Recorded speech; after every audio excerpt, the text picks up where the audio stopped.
Sanità. E allora andiamo a vedere con Alessandra Azzolini le misure per le famiglie, dal reddito di emergenza all'aumento dei congedi parentali. Alessandra Azzolini. Ammonta a 1 miliardo lo stanziamento previsto per il reddito di emergenza. Sono 2 mensilità, ciascuna per un importo che oscilla tra 400 e 800 euro. Servirà ad aiutare circa 1 milione di famiglie in difficoltà. Per richiederlo, entro giugno all'INPS, bisogna essere residenti in Italia e con un ISEE inferiore a 15.000 euro.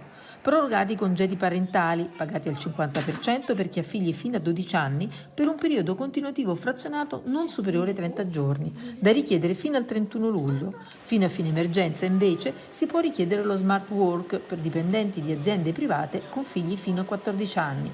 Prorogato il voucher babysitter che raddoppia e arriva fino a 1.200 euro per figli fino a 12 anni, senza limiti d'età se disabili, spendibili anche nei centri estivi e servizi per l'infanzia. C'è l'indennità per colf e badanti, 500 euro mensili ad aprile e maggio per quei lavoratori domestici con contratti di lavoro con più di 10 ore settimanali, e c'è il bonus bici e monopattini da 500 euro, da spendere entro il 31 dicembre 2020 nei comuni sopra i 50.000 abitanti. Infine, per maggio e giugno, 12 giorni in più per assistere i non autosufficienti. Non arrabbiate.